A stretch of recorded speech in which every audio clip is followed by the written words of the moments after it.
आचमन किया, दर्शन स्नान आदि किए, अपने आप को कृतार्थ किया। ये सप्त सरोवर नाम से स्थान कहलाया। आज भी हरिद्वार से जब ऋषिकेश की तरफ जाते थोड़ा आगे, ये सप्त सरोवर नाम का स्थान है। वहां पर सप्त ऋषि आश्रम भी है। इसी सप्त ऋषि आश्रम सब सरोवर के पश्चिम तट पर एक रंग पत्तन नाम का एक पत्तन कहते हैं शहर, बस्ती को, उस बस्ती का नाम था रंग, पूरा नाम रंग पत्तन। वहां के एक गोप थे जिसका नाम था रंगोजी। गोप का नाम, गोप का अर्थ है गैयों का पालन पोषण करने वाले, गैयों से जिनकी आजीविका चलती हो। उनके यहां भी लाखों गायें थी और उनका राज्य पड़ता था हस्तिनापुर के अंतर्गत। वो प्रत्येक वर्ष हस्तिनापुर राजा को टैक्स दिया करते थे। उन दिनों हस्तिनापुर के राजा धृतराष्ट्र थे। उस जो गोप था रंगोजी, उसके यहां पर उसकी कई सौ पत्नियां थी, सबके यहां कन्याएं हुई। वो कन्या कौन थी? जिस समय भगवान जलंधर का वध करने के लिए छल से जलंधर का रूप धारण करते हैं, उनकी पत्नी का पातिव्रत धर्म नष्ट करते हैं उस दुष्ट को मारने के लिए। क्योंकि जलंधर अनेकों पतिव्रता नारियों के सतीत्व को नष्ट कर रहा था। अनेकों पतिव्रताओं को बचाने के लिए यदि एक पतिव्रता का पातिव्रत व्रत खंडित हो जाए तो कोई दोष नहीं, क्योंकि हजारों को बचाना है। ये दुष्ट जीवित रहेगा, अनेक पतिव्रताओं के शील भंग करेगा, इसलिए उनको मारना आवश्यक है। लेकिन उनकी पत्नी वृंदा पतिव्रता है, उनका व्रत पहले खंडित करना है। तो स्वयं भगवान जलंधर का रूप बना करके उनकी पत्नी का पातिव्रत धर्म खंडित करते हैं। तो तब जलंधर का वध भगवान शिव कर देते हैं। बाद में भगवान नारायण के रूप में प्रकट हुए। कथा सर्वविदित है, मुझको जो यहां बात बतानी है, उस समय जब नारायण के रूप में भगवान प्रकट हुए तो जो वृंदा की सखियां थी, उनके महल की सेविकाएं थी, सब ने नारायण रूप के दर्शन किए। और जब उन्होंने जाना कि नारायण वृंदा के पति हो गए तो मन में विचार आया कि हमारे भी पति हों, हमारी भी प्रीतम हो।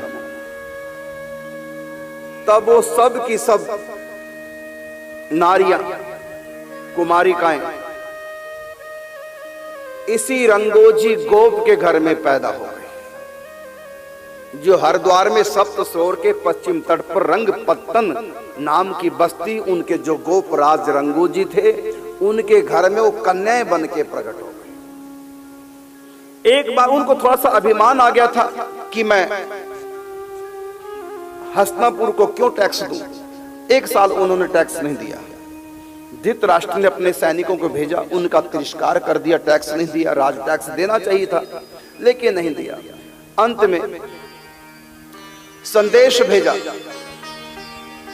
हम तुमको समय दे रहे हैं, इतने समय के भीतर कर हस्तिनापुर में जमा हो जाना चाहिए, नहीं तो तुम्हारा राज्य छीन लिया जाएगा, बरबस कल वसूला जाएगा और हमारी सेना अमुक तिथि को आक्रमण करेगी आपके रंगपत्तन नगर पर।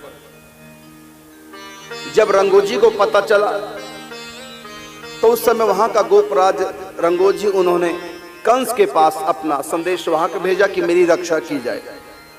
तब भोजराज कंस अपने अनुचरों को सेना सहित भेजता है। उसमें चाणूर, मुष्टिक, कूट, शल, तोशल, अरिष्टासुर, प्रलंबासुर, व्योमासुर, केशी आदि आदि जो उसके पास दैत्य थे, उन सब दैत्यों को भेजा सेना सहित, और समय पर ये पहुंचे। उसके बाद हस्तिनापुर में समस्त जो सैनिक थे महाराज धृतराष्ट्र के, उन्होंने आक्रमण किया कि समय पूरा हो चुका है, अभी कर जमा नहीं कराया, इसलिए बरबस कर वसूला जाएगा, उनके नगर को उजाड़ दिया जाएगा। तो हस्तिनापुर से गंगा किनारे होते होते हरिद्वार पार करके रंगपत्तन नाम के गांव को, नगर को, बस्ती को चारों तरफ से धृतराष्ट्र की सेना ने घेर लिया। पहले से ही कंस के सब अनुचर पहुंच चुके थे। कंस के अनुचरों ने धृतराष्ट्र की हस्तिनापुर की सारी सेना को हरा दिया। इतने बड़े बड़े वीर थे कंस के पास, जिसमें भीष्म पितामह भी थे हस्तिनापुर की तरफ से।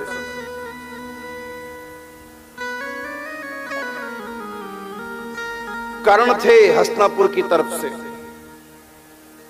लेकिन देखो, इतने बड़े बड़े रति अतिरथियों को, द्रोणाचार्य आदि आदि सबको हरा दिया कंस के अनुचरों ने।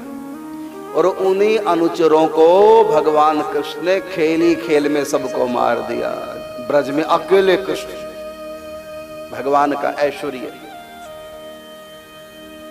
हरा दिया। मुंह की खा करके हस्तिनापुर के सेनापति सैनिक वापिस हस्तिनापुर लौट आए। महाराज, उन दैत्यों से पार नहीं, मायावी विद्या है सबके पास, हमारे पास मायावी विद्या नहीं, हमारे पास दैवी अस्त्र शस्त्र है, उनके पास मायावी अस्त्र शस्त्र है, इसलिए हम हार गए, जान बचा कर आए। इधर रंगोजी ने कंस के अनुचरों से कहा कि हमको भय है, दोबारा से हस्तिनापुर आक्रमण न करें, आप यहीं रहो हमारे पास। उन्होंने कहा नहीं, हम यहां रह सकते, हमको वापिस मथुरा जाना है। हाँ, आपको भय ना हो इसलिए आप सब अपने अनुचरों सहित, गोधन सहित, अपने परिवार सहित, सेवकों सहित, सेनापति सहित, सैनिकों सहित हमारे साथ मथुरा जाओ। प्रस्ताव रंगोजी गोप ने स्वीकार कर लिया। कंस के पास पूरा परिवार आ गया गोधन सहित। तब कंस ने उन सब को ब्रज के सीमांत क्षेत्र पर एक नगर बसाया, वहां पर उनको निवास दे दिया। आजकल उस नगर का नाम है अलीगढ़। आजकल उस नगर का नाम है अलीगढ़। अली कहते हैं सखियों को, गढ़ का मतलब स्थान, सखियों का स्थान। कौन सी सखी? वो सखियां जो वृंदा की सहेलियां थी, जलंधर के भवन में रहने वाली थी, जो भगवान नारायण को पति रूप में प्राप्त करना चाहती थी। वो सब के सब रंगोजी गोप के यहां जन्म लिया और अलीगढ़ जो आजकल कहते हैं वहां पर उनका निवास स्थान बना दिया। अलीगढ़ का मतलब अलियों का स्थान। अली कहते हैं सखियों को। मीरा ने कहा ना, अली मोहे लागे वृंदावननी को, अली मोहे लागे वृंदावननी को। अली का मतलब सखी होता है। इस तरफ अलवर, वो भी अली के नाम से है। ब्रज में एक तरफ अलवर, एक तरफ अलीगढ़। अलवर भी सखियों का स्थान है। अली का मतलब सखियां, वर का मतलब कृष्ण, सखियों के वर कृष्ण। ये सब ब्रज के अंदर है।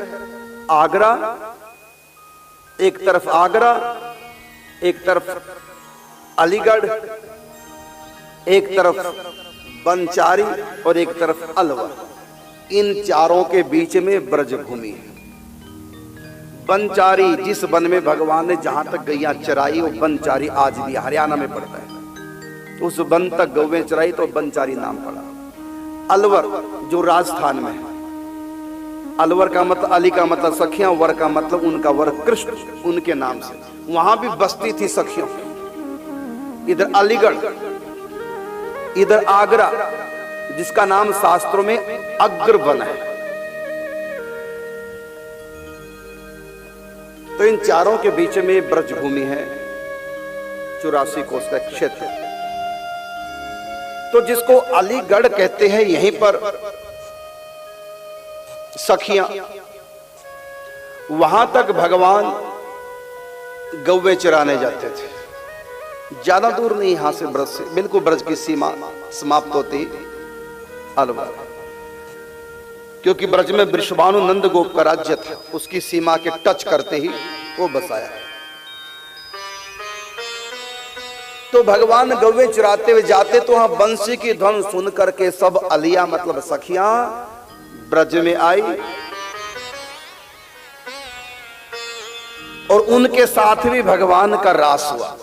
यद्यपि उनके विवाह हो चुके थे और दूसरे गोपों के साथ उन सखियों के विवाह हो चुके थे, लेकिन प्रेम उन्होंने कृष्ण से किया, इसलिए अपने पतियों से चोरी से आती ब्रज में, श्री कृष्ण से मिलती, फिर अपने यहां पर लौट जाती। तो जार भाव से वो अपने पतियों से चोरी से भगवान कृष्ण से प्यार करती थी। तो उनके साथ ही भगवान ने चैत्र मास में की पूर्णिमा को रास किया है। चैत्र मास में की पूर्णिमा को उनके साथ ही भगवान ने रास किया है। तो ये आपको सखियों का वृत्तांत सुनाया। इतना ही नहीं, सखियां और भी हैं। 52 अवतार को देख करके पाताल की कन्याएं जो 52 भगवान पे आकर्षित हो चुकी थी, वो भी, उनका भी अलग से झुंड है।